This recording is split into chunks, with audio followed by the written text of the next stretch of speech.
Video games have become an increasingly impressive medium with ever-expanding capabilities.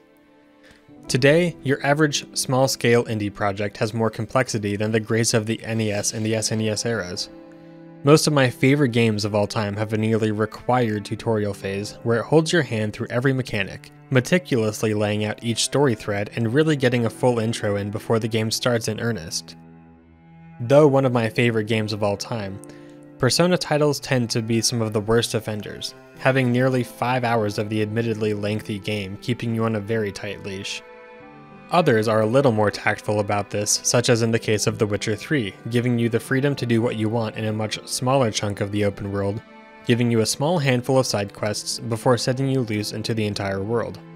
Though these intro segments can be helpful in pacing the learning process, setting up the story, or making the tutorial more engaging, it can be refreshing to just be set free into a game with hardly a primer. While a lot of the bells and whistles that come with a big budget and dev team can help craft an engaging player experience, sometimes a simple game about driving a boat and catching fish can be equally as enjoyable. Dredge stands as a wonderful reminder that games don't need to be sprawling titles with fully rendered cutscenes, complex gameplay systems, deep lore, and a 35-hour runtime to be incredible. In fact, it is to the game's benefit at times to forego these extras and stick to one simple thing and do it excellently.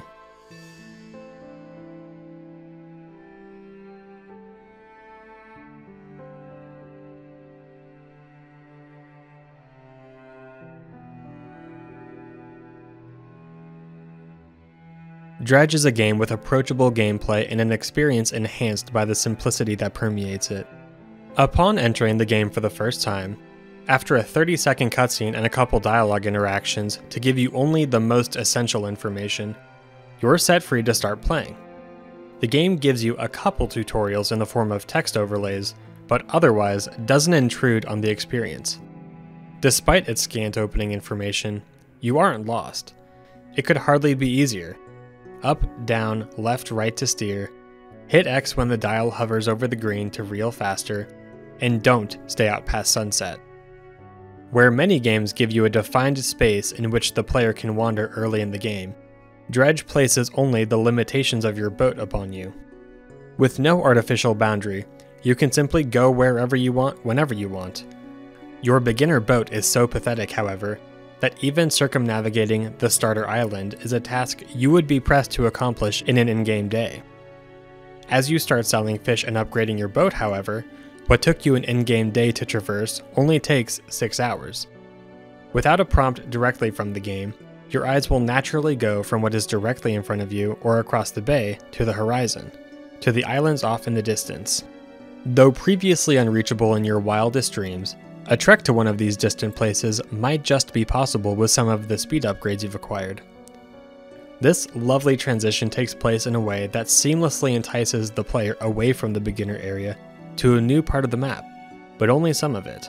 After all, you may be able to go a little further than before, but you don't sell a boatload of fish and instantly acquire the speed to cross the map in a day. This ingenious design with your boat's capabilities and your exploration of the map moving in tandem allows for a natural growth and immersion that few games are able to pull off so elegantly.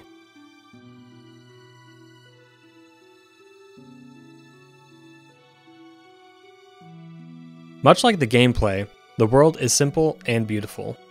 There's a soft, almost cel-shaded look to the graphics, which complements the setting and colors excellently. The game world on land isn't remarkably detailed and is relatively unknown to the player, as it should be. Your home, both as the person playing the game and the playable character, is the sea. You never take control of a playable character model, only the boat. Without a character model actually leaving the boat, it only follows that the towns are minimally detailed, giving you a sense of what the general complexion of each town is, but no clear grasp on what it's like to be in it. Since you're no land dweller, you interact with few characters, each portrayed not by a 3D character model, but by a still character portrait. Conversations are generally short and tinted by a bleakness that belies the beauty of the world you inhabit. There's an inescapably grim undertone to much of what you see and experience on your lonely journey. This feeds perfectly back into the story, which is also a minimally intrusive element of the game, and mostly comes up in bits and pieces. This understated storytelling matches the fact that the bleakness is only under the surface. While beautiful, the world builds an eerie narrative in its own way. While most games opt for cutscenes or extensive dialogue, Dredge chooses the minimalist route of objects, environments, and the occasional NPC. Everything is under the surface, but only just. Boat wreckages, mysterious hooded figures, abandoned volcanic civilizations, and lonely people are bountifully placed throughout the world, injecting curiosity or some uncertainty into your exploration. Few things, however, are more curious than the collector, to whom we will return shortly.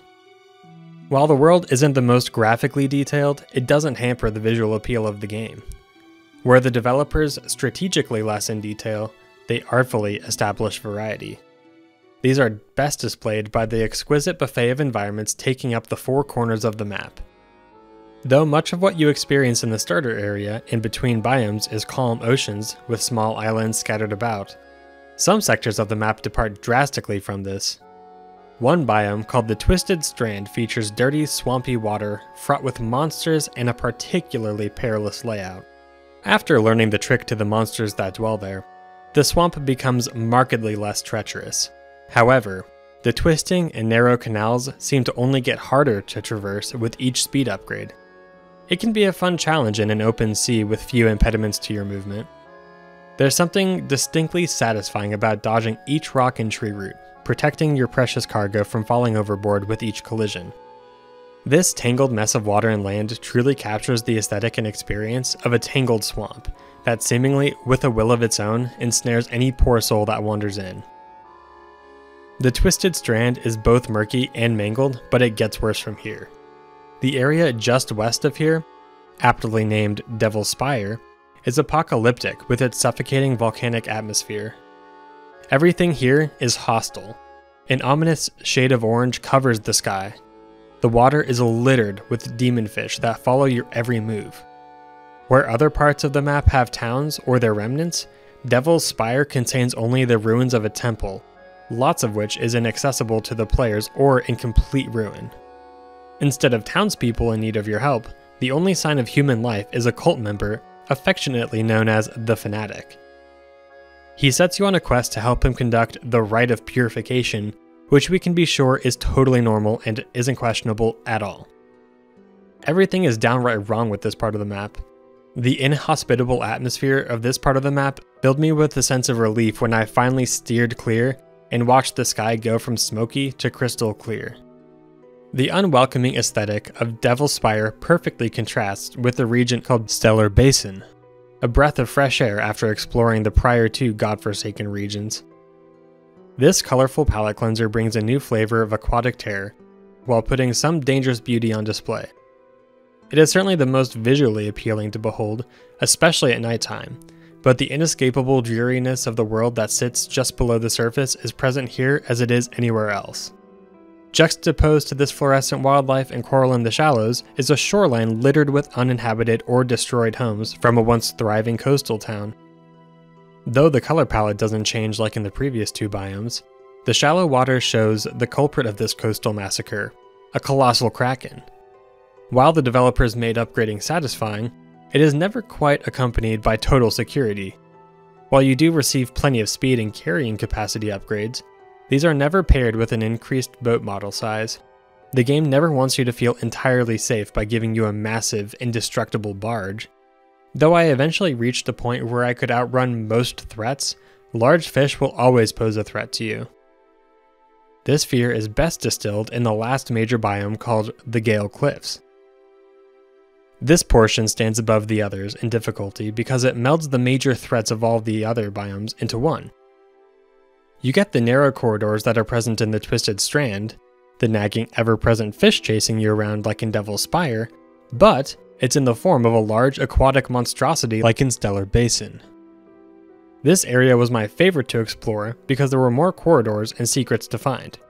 The truly beautiful setting contrasts the constant fear of a giant serpent eating a chunk of your hull, adding excitement that other portions of the map seldom replicate. No amount of upgrades will stop the hair on the back of your neck from standing up when you're fishing and all of a sudden your screen turns red from a giant serpent approaching. Just as each section of the map has their own unique visual appearance, they also have their own quest line, which contributes to... The story is a very minimal element of the game, but still captures enough intrigue to influence how the player goes about their tasks. Just off the bay where you start the game is a lonely little house on a small island. Remember that collector I mentioned a while ago? This is where he comes back into play. This house is inhabited by the collector, who takes note of a handkerchief in your possession.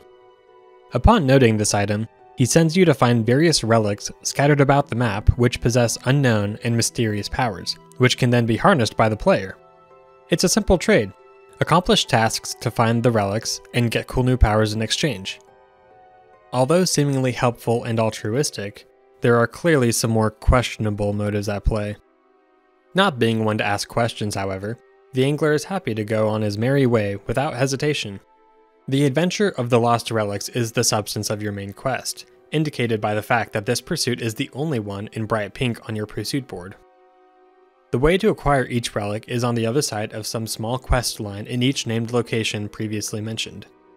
With each relic found, a new distinct power opens up, motivating you to move hastily onto the next. As you explore the map, you cross paths with many strange people and interesting objects that give you a little more of the story at a time. There is no linear story to the game, aside from the search for the artifacts. On your journey fishing and going to the far reaches of the map for artifacts, you will find shipwrecks, random docks, homes, and most importantly, messages and bottles, which begin to crack open what is really going on in this mysterious maritime tale. Each location and character is an added brushstroke on the canvas of the world that gets clearer with every interaction you have. What we experience in Dredge isn't so much of a story with character arcs and plot twists, but more of an increasing sense of clarity as to what kind of world we are inhabiting, and some of the events that predated our arrival in it.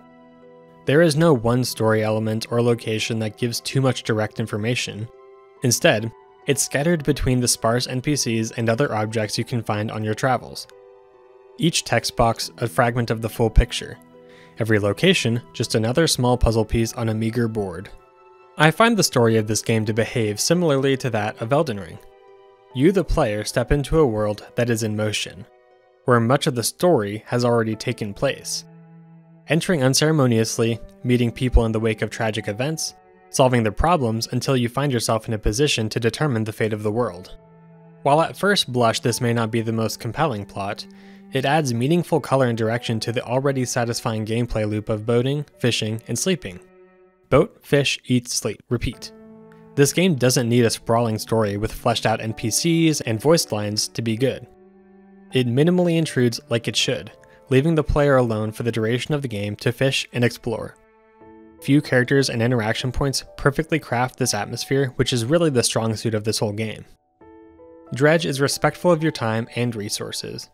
You drop in primarily to fish, and it lets you do exactly that.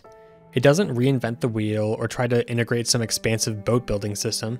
It simply sets you free with beautifully eerie music and a maritime aesthetic I didn't think I would appreciate as much as I did. Dredge proves that in a world of increasingly complex games, sometimes keeping it simple not only is satisfactory, but extraordinary. You fish, you sell, you incrementally upgrade, and you enjoy. No flashy gimmicks here because this is really all you need. It's a lovely, sleek package that is easy on the eyes and relaxing for the brain. Sometimes what you need is a simple game to hop in and enjoy. Dredge is very worthy of your consideration for such an occasion. This beautiful game is well worth the affordable price tag, and I couldn't recommend more taking the time to play this wonderful game.